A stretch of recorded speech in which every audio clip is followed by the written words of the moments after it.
नमस्कार, मी पूजा आपल्या सगळ्यांचं पुन्हा एकदा स्वागत करते आजच्या आपल्या एका नवीन रेसिपीमध्ये। आज आपण तयार करणार आहोत अतिशय कमी वेळात व कमी साहित्यात तयार होणारा शिरा। शिरा तयार करण्यासाठी ह्या ठिकाणी गॅसवरती पॅन मी गरम करून घेतलेला आहे। त्यामध्ये 1 चमचे तूप घ्यायचं आहे। तुमच्याकडे तूप नसेल तर तेल किंवा डालडा वापरला तरीही चालेल, पण तूप वापरल्यामुळे छान असा खमंग शिरा तयार होतो व चव सुद्धा छान लागते। तूप गरम झाल्यानंतर 1 वाटी रवा मी त्यामध्ये घातलेला आहे। रवा बारीक घेतलेला आहे, तुमच्याकडे जो रवा असेल तो तुम्ही वापरला तरीही चालेल। छान असा खमंग लालसर होईपर्यंत रवा मी भाजून घेतलेला आहे। तो आता एका प्लेटमध्ये आपल्याला काढून घ्यायचा आहे। रवा हलकासा गोल्डन ब्राउन कलर येईपर्यंतच भाजून घ्यायचा आहे, जास्त भाजायचा नाही। पॅन मधून मी रवा प्लेटमध्ये काढून घेतलेला आहे व तोच पॅन गॅसवरती पुन्हा ठेवून त्यामध्ये 1 ग्लास व थोडंसं पाणी ॲड केलेलं आहे। त्यामध्येच आपल्याला अर्धा कप दूध घालायचं आहे।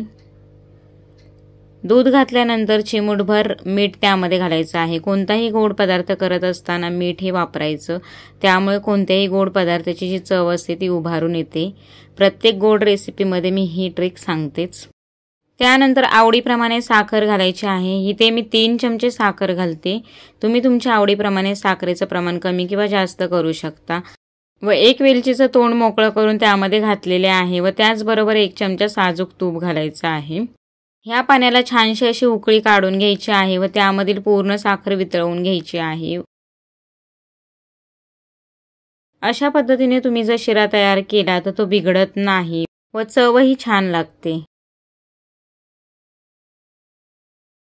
या ठिकाणी पाण्याला उकळी आलेली आहे। आता गॅसची फ्लेम मी लो करून घ्यायची व भाजून घेतलेला संपूर्ण रवा यामध्ये घालून घ्यायचा आहे व अशा पद्धतीने हे मिक्स करायचे जेणेकरून रव्याच्या गुठळ्या तयार होऊ नयेत पाण्यामध्ये।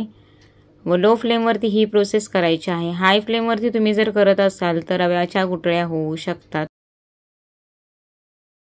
लो फ्लेमवरती हा रवा आपल्याला शिजवून घ्यायचा आहे। छान असा शिजला जातो व पटकन तयार होतो।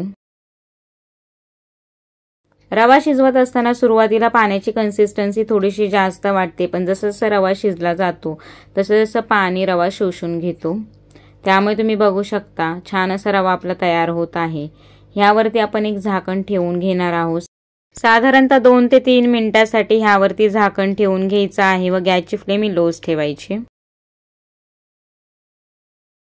झाकण ठेवून रवा शिजवला की छान असा फुलतो व त्यामधील जे पाणी असतं ते सुद्धा निघून जातं व व्यवस्थित असा रवा शिजला जातो।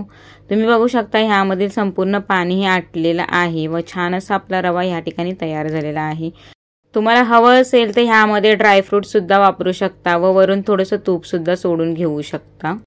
गॅसची फ्लेम मी बंद करून घेते व मस्त असा खाण्यासाठी तयार आहे टेम्पटिंग असा शिरा। छान असं तुळशीचं पान मी ठेवलेलं आहे। देवाला नैवेद्य दाखवताना तुळशीचं पान ठेवतात शिऱ्यामध्ये। रेसिपी सोपी व सोयीस्कर वाटत असल्या जास्तीत जास्त लोकांना शेअर करा। पुन्हा भेटूया अशा छानशा रेसिपी बरोबर। धन्यवाद।